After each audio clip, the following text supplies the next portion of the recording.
Perkenalkan Bu, nama saya Karen Valencia Tapea dengan NIM 31S24025. Di sini saya akan menjelaskan mengenai perpindahan energi dari sumber panas kimia.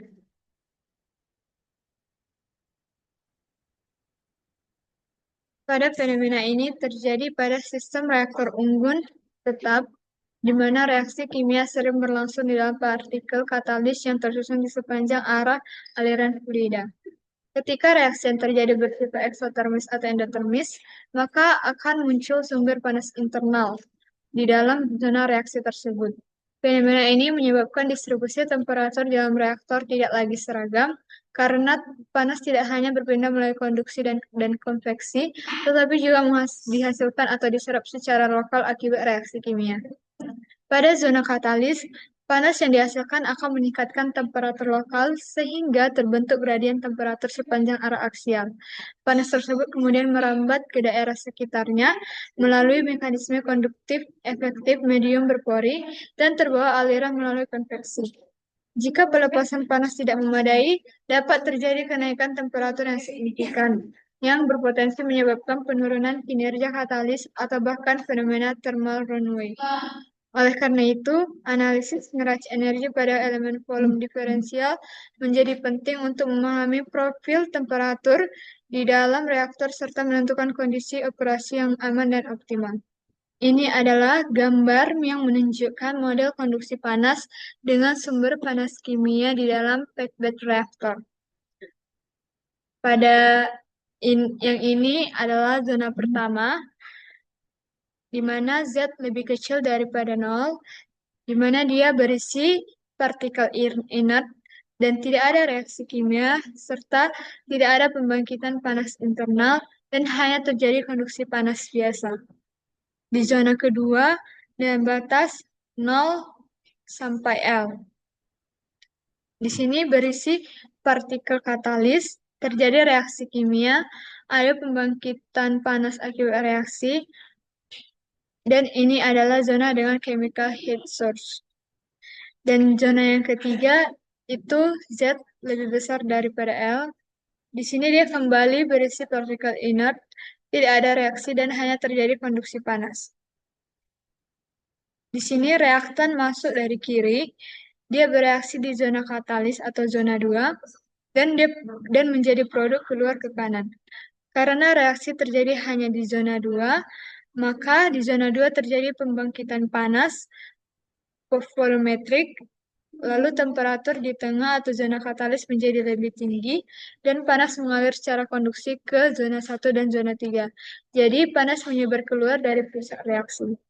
Dan delta Z ini menunjukkan ketebalan elemen diferensial kecil pada arah aksial, di mana elemen ini berlaku neraca energi yang masuk dikurang energi yang keluar, ditambah panas reaksi. Selanjutnya ada asumsi. Yang pertama dia steady state, berarti tidak ada perubahan suhu terhadap waktu, maka dt besar per dt kecil sama dengan 0. Kemudian dia aliran tunak, yang artinya kecepatan fluida konstan sepanjang reaktor dan Rho dan Cp itu konstan. Kemudian sistem arah aksial atau Z, di mana perubahan suhu hanya fungsi Z, gradien radial dan angular dialihkan. Maka T sama dengan TZ. Luas penampang konstan, di mana reaktor dianggap silinder dengan diameter tetap. Yang kelima, reaksi hanya terjadi di zona 2 atau katalis, di mana zona 1 dan zona 3 itu inert, tidak ada pembangkitan panas di zona inert. Dan yang keenam, laju reaksi seragam dalam zona katalis, di mana R tidak bergantung pada posisi atau asumsi pada posisi, dan yang kedua dia tidak mempertimbangkan difusi intrapartikel. Selanjutnya ada gambar elemen volumenya. Gambar ini menunjukkan sebuah elemen kontroversial berbentuk silinder pendek, di mana delta Z itu panjang arah alirannya. Kemudian R itu jari-jari penampang, luas penampangnya itu VR kuadrat, dan volume elemennya itu VR kuadrat delta Z.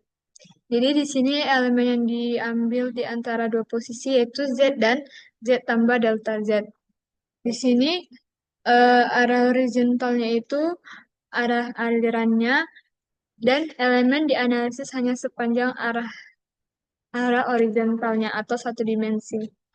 Kemudian eh, konduksi panasnya di sisi kiri atau posisi Z-nya itu kita buat menjadi QZ saat Z, dan yang keluarnya itu QZ saat Z tambah delta Z. Artinya ada panas masuk dan yang keluar, dan nilainya berbeda karena ada perubahan temperatur di dalam elemen. Kemudian ini adalah energi yang dibawa fluida atau aliran massa, di mana setengah rho v kuadrat itu energi kinetik karena kecepatan, dan rho h itu energi entalpi karena temperatur atau tekanan. Jadi energi ini masuk melalui muka kiri, keluar melalui muka kanan. Selanjutnya kita masuk ke penurunan rumusnya.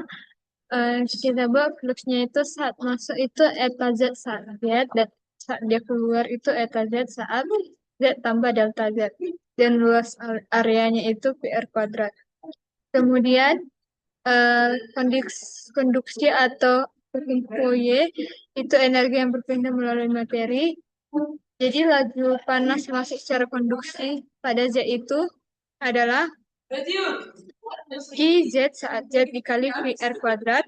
Kemudian laju panas keluar secara konduksi pada Z itu QZ saat Z tambah delta Z dikali dengan VR kuadrat. Selanjutnya yang konveksi atau aliran fluida, yaitu energi yang dibawa oleh aliran massa fluida. Jadi saat dia masuk itu rho 1 kali V1 kali CP kali T kurang T0 dikali PR kuadrat. Dan saat dia keluar itu V rho 1 kali V1 kali CP kali T kurang T0 saat Z tambah delta Z dikali PR kuadrat. Dan laju produksi panas atau SC itu SC dikali delta Z kali PR kuadrat. Kemudian kita masuk ke neraca energinya, di mana laju produksi masuk dikurang laju produksi keluar, ditambah laju produksi panas sama dengan nol.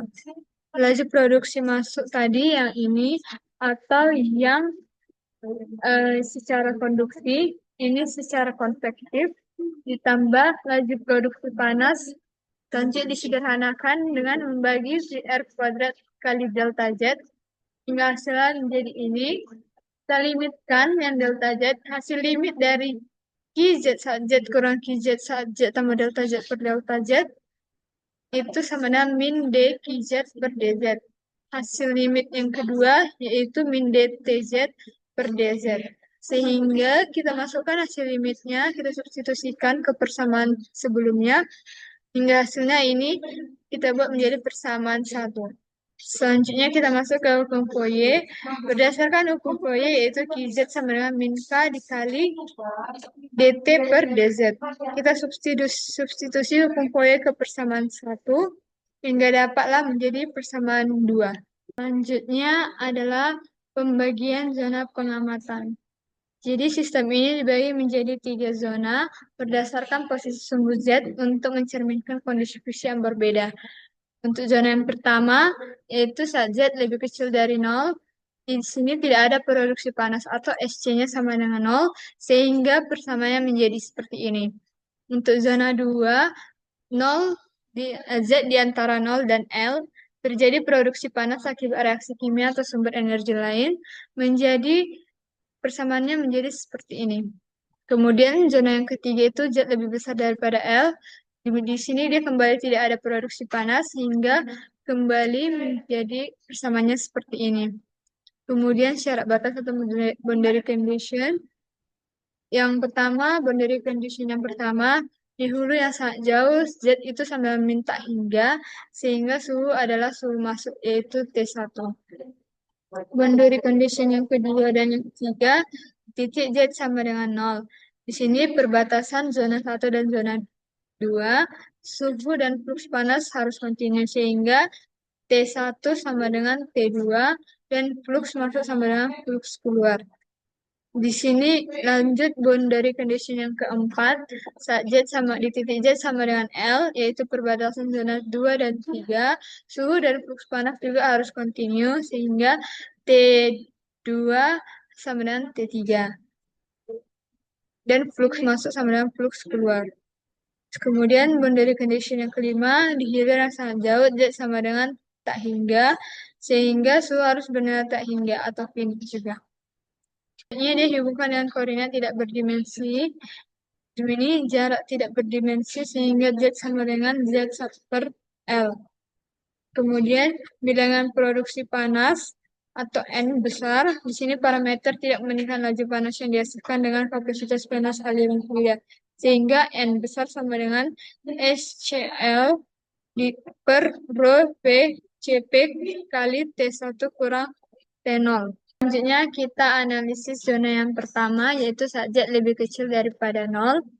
Di sini pada zona ini tidak ada produksi panas, sehingga SC sama dengan 0. Sehingga persamaan energi yang digunakan adalah Rho P kali CP kali DT1 per DZ sama dengan KF Z dikali D kuadrat T1 per DZ kuadrat.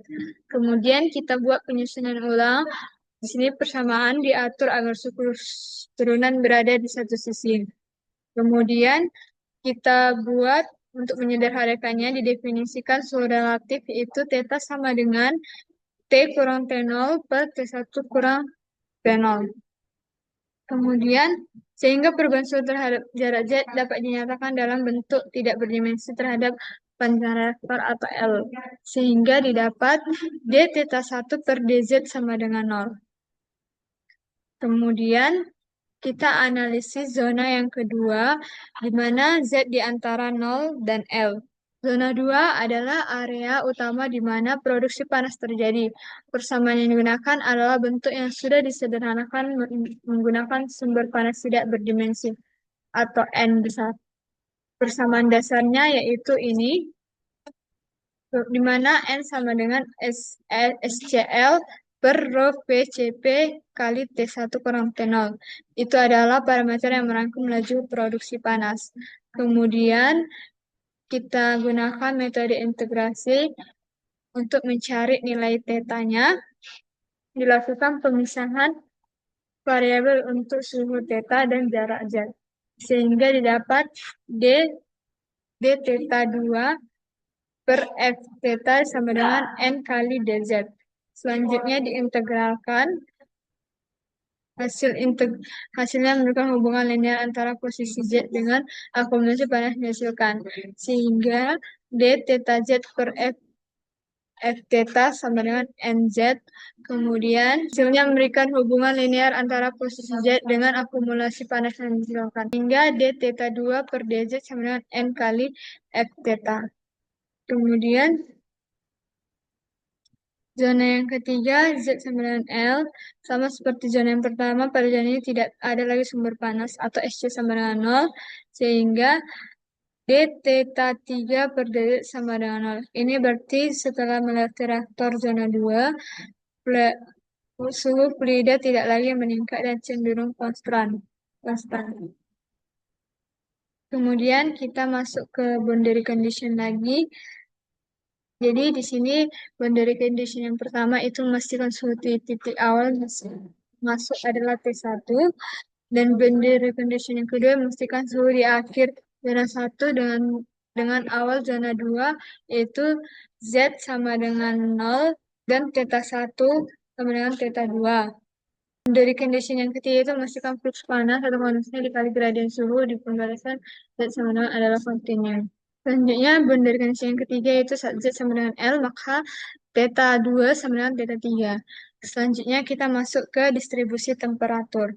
Distribusi temperatur itu dari hasil integrasi dan penilaian variabel tidak berdimensi atau θ sama dengan T kurang T0 per T1 kurang T0 serta Z sama dengan L. Maka zona yang pertama saat Z lebih kecil daripada suhu di sini adalah suhu umpan yang masuk. Berdasarkan boundary condition yang pertama, Z sama dengan minta hingga dan T1 sama dengan T1, maka nilai Theta 1 sama dengan T kurang T0 per T1 kurang T0 sama dengan 1. Kemudian zona yang kedua itu saat Z di antara 0 dan L, terjadi kenaikan suhu akibat reaksi. Persamaan diferensialnya adalah d theta 2 per dz sama dengan n kali f theta. Sehingga setelah variabel dipisahkan dan diintegralkan, maka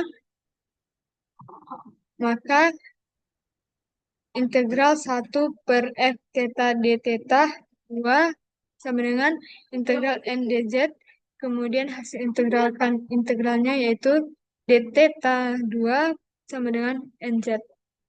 Kemudian zona 3 yaitu saat Z sama dengan L, suhu di zona keluar ini juga dinyatakan sebagai nilai konstan yang merupakan hasil akumulasi panas dari zona 2.